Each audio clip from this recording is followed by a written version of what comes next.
کی نمائندگی کرنے کا موقع ملے گا، نہیں ملا۔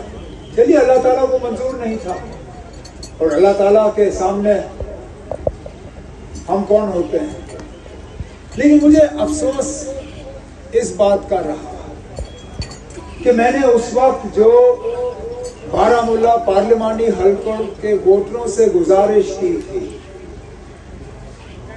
میں نے یہ کہا تھا کہ خدارا آپ جب اپنا ممبر چنو گے یہاں سے پارلیمنٹ کا، وہ ممبر چنیے جو پارلیمنٹ کے اندر جا کے آپ کے لیے بات کر سکے، جو آپ کے لیے لڑ سکے، جو آپ کے جذباتوں کی ترجمانی کر سکے، جس کی تقریروں سے آپ کے مطالبے اور مشکلات حل ہوں۔ لیکن افسوس کی بات یہ ہے کہ یہاں ایک جذباتی کیمپین چلا، یہاں نوجوان اور خاص کر نوجوان اور ہماری مائیں بہنیں جو ہیں وہ جذبات میں بہہ گئے، اور نتیجہ یہ نکلا کہ آج اننت ناگ کی نمائندگی ہوتی ہے، آج پلوامہ کی نمائندگی ہوتی ہے، آج شوپیاں میں پارلیمنٹ کا ممبر ہے، آج سری نگر سے پارلیمنٹ کا ممبر ہے، گاندربل سے پارلیمنٹ کا ممبر ہے، بڑگام کے 4 اسمبلی حلقوں سے پارلیمنٹ کا ممبر ہے، لیکن آپ کا پارلیمنٹ ممبر نہیں ہے۔ آپ کی آواز وہاں بلند نہیں ہوتی۔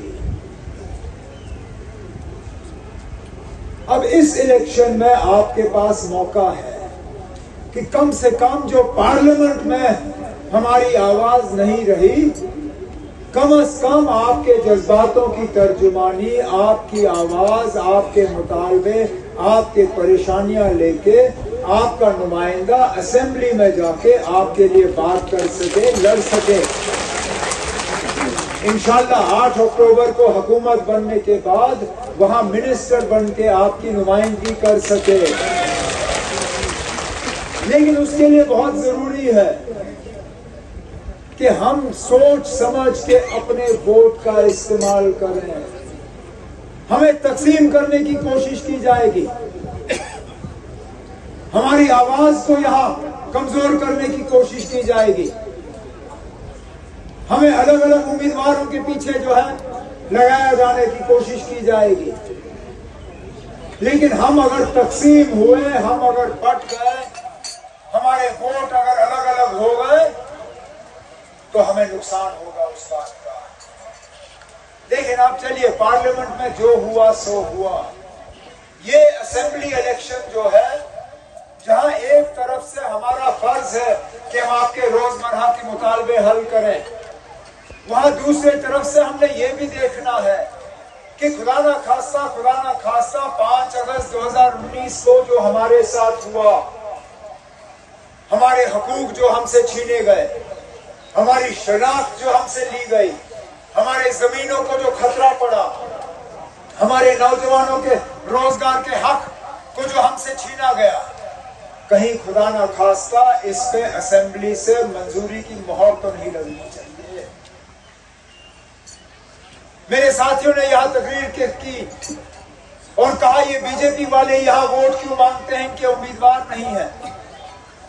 ان کے امیدوار اپنے سمبل میں نہیں ہوں گے، لیکن جگہ جگہ بی جے پی نے یہاں اپنے امیدوار کسی نہ کسی جو ہے تنظیم کے حوالے سے میدان میں اتارے ہوئے ہیں، کیونکہ ان کا مقصد یہ ہے کہ جموں کا سارا ووٹ جو ہے وہ بی جے پی کو ملے، کشمیر کا ووٹ جو ہے وہ تقسیم ہو جائے، اور کسی نہ کسی طرح بی جے پی کی حکومت بنے، اور اس حکومت کے ذریعے اسمبلی سے ایک ایسا ریزولوشن وہاں سے پاس ہو، قرارداد پاس ہو، جس کے تحت یہ کہا جائے کہ جموں کشمیر کے لوگ جو ہے 5 اگست کے فیصلے کو تسلیم کرتے ہیں، جموں کشمیر کے لوگ جو ہیں ان کو 370 نہیں چاہیے، جموں کشمیر کے لوگوں کو 35A نہیں چاہیے، جموں کشمیر کے لوگوں کو اپنی زمین پہ جو ہے نہیں چاہیے۔ جو ہوا جموں کشمیر کے لوگ اس کو پسند کرتے ہیں۔ اب اگر آپ رفیع آباد کے لوگ یہاں سے یہ پیغام بھیجنا چاہتے ہو باقی دنیا میں، نہیں تو کیا مجبوری تھی ان کو یہاں وہ آج ایک ڈیلیگیشن آیا ہے باہر کے یہ ایمبیسیوں سے، वो श्रीनगर और बाकी जगहों में इलेक्शन देख रहे हैं। क्या जरूरत थी उनको यहाँ लाने की, सिवाय ये कि वो यहाँ से एक पैगाम भेजना चाहते हैं कि जम्मू कश्मीर के लोग जो है 5 अगस्त 2019 के फैसले के बाद मुतमईन हैं। ये डेलीगेशन जम्मू में क्यों नहीं है? ये डेलीगेशन रजौरी पुंछ में क्यों नहीं है?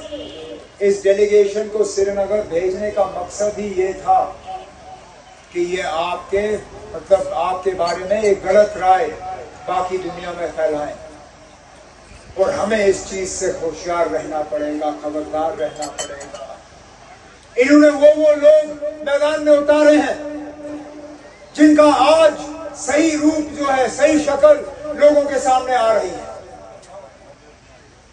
जिस शख्स ने मुझे पार्लियामेंट इलेक्शन के दौरान हराया, आज उसकी असलियत सामने आ रही है। जो आदमी कहता है कि मैं हुर्रियत कॉन्फ्रेंस की कुर्बानियों को सलाम करता हूं, जो आदमी कहता है कि मैं यासीन मलिक की फांसी के खिलाफ अपनी आवाज उठाऊंगा, दोबारा मुझे बताइए नाम ऐसे ऐसे लोगों को वो आज गले मिलता है जो श्रीनगर से हुर्रियत कॉन्फ्रेंस का बोर्ड उतारती है, जो मीडिया के जरिए यासीन मलिक के फांसी की जो है मांग करते हैं। अब मुझे बताइए ना, अब हम इंजीनियर रशीद से के कहने पे जाएं या उसके करने पे जाएं? कहता है कि मैं मोदी साहब के नए कश्मीर के खिलाफ अपनी आवाज बुलंद करूंगा, लेकिन चुन चुन के मैदान में उम्मीदवार वो उतारे हैं जो 5 अगस्त 2019 के बाद सिर्फ और सिर्फ मोदी साहब के इशारों पे यहाँ पे चले, और वो उम्मीदवार आपके हमसाये में है, चाहे वो सुंबल से हो, चाहे वो बीरवा से हो, चाहे वो कहीं और से हो। कहने के लिए तो वो कहता है मैं दिल्ली के खिलाफ इलेक्शन लड़ रहा हूं, लेकिन जब तकरीर होती है नेशनल कॉन्फ्रेंस के खिलाफ। और परसों इंटरव्यू के जरिए क्या कहा उसने? कहा कि वजीर आजम नरेंद्र मोदी साहब ने इंजीनियर रशीद साहब को 2018 में बुलाया, उससे 1 घंटे मुलाकात की, और उस मुलाकात के दौरान मोदी साहब ने इंजीनियर रशीद को कहा कि मैं जम्मू कश्मीर से 370 हटाने वाला हूं। 2018 में, गौर करिए इस बात पे, इंजीनियर रशीद साहब खुद तस्लीम करते हैं कि 2018 में नरेंद्र मोदी साहब ने उनको कहा कि मैं कश्मीर से 370 हटाने वाला हूं। मैं मजबूर होता हूं पूछने पे इंजीनियर रशीद साहब से, जनाब अगर आपको 2018 में मालूम था कि 370 हटने वाला है, आप 2019 तक खामोश क्यों रहे? क्यों खामोश रहे? आपने किसके कार्ड में डाला? हम में से किसी को कहा आपने? हम मिलके वकील करते, सुप्रीम कोर्ट का दरवाजा खटखटाते, सुप्रीम कोर्ट से कहते ना हमें लगता है खतरा है 370 को, आप हुकूमत को रोकिए इससे पहले कि वो कुछ करें। लेकिन वो खामोश रहे, 1 साल खामोश रहे, और 2018 में उनकी खामोशी का हमें खमियाजा भुगतना पड़ा। आज भी मुझे एक जगह इंजीनियर साहब की तकरीर दिखाएं जिसमें वो ये कहता है कि वो बीजेपी के इलेक्शन के बाद मदद नहीं करेगा। एक जगह जिन नौजवानों ने उसको वोट डाला, जिन माओ बहनों ने उसको वोट डाला, जरा पूछिए उससे क्या इलेक्शन के बाद वो बीजेपी की मदद करेगा या नहीं।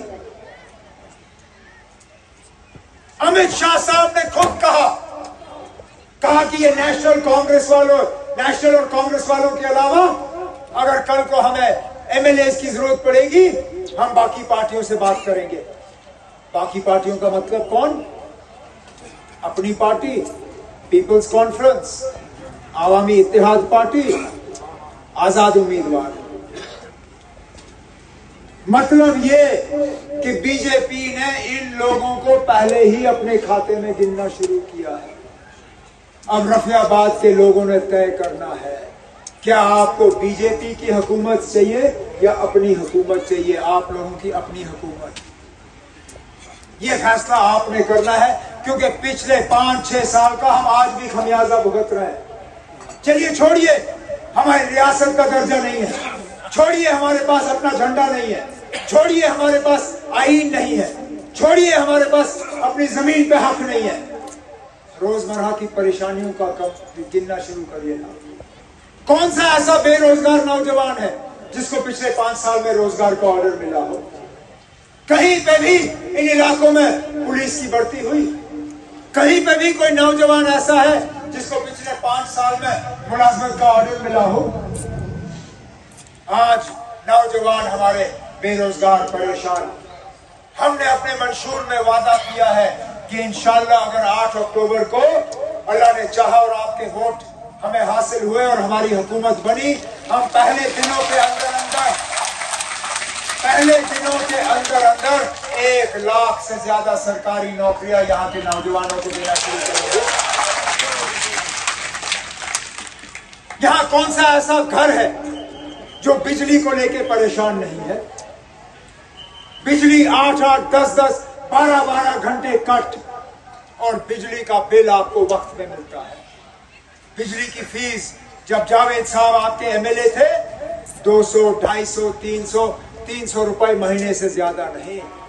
आज बिजली का बिल 1800, 1900, 2000 रुपए से कम आपकी बिजली की बिल आती नहीं है। हमने अपने मंशूर में वादा किया है कि इंशाअल्लाह हमारी हुकूमत आएगी, हम आपको 200 यूनिट मुफ्त बिजली फराहम करेंगे।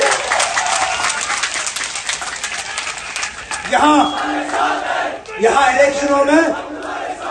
इलेक्शनों में हमारे मुखालिफ गैस के चूल्हे बांटते हैं। अरे गैस का चूल्हा बांटना बहुत सस्ता है ना। गैस का सिलेंडर देखो क्या हाल है। आज 1700-1800 रुपए में गैस का सिलेंडर मिलता है। यहाँ लोगों को चूल्हा मिलता है लेकिन उस चूल्हे को जलाने के काबिल नहीं होते वो। हमने अपने मंशूर में वादा किया है कि इंशाअल्लाह हमारी हुकूमत आएगी, हम 12 सिलेंडर मुफ्त गैस बांटेंगे उन घरों में जहां ये चूल्हे नहीं जलते। राशन की बात करें, जब जावेद डार साहब आपके एमएलए और मिनिस्टर थे, राशन कार्ड के जरिए आपको चीनी मिलती थी, राशन कार्ड के जरिए आपको मिट्टी का तेल मिलता था, राशन का स्केल होता था इतना कि उस राशन पे आपका गुजारा होता था। आज राशन डिपो से ना आपको चीनी मिलती है, ना मिट्टी का तेल मिलता है, और स्केल आज राशन डिपो से आपको 2.5-3 किलो, उसके अलावा मिलता नहीं।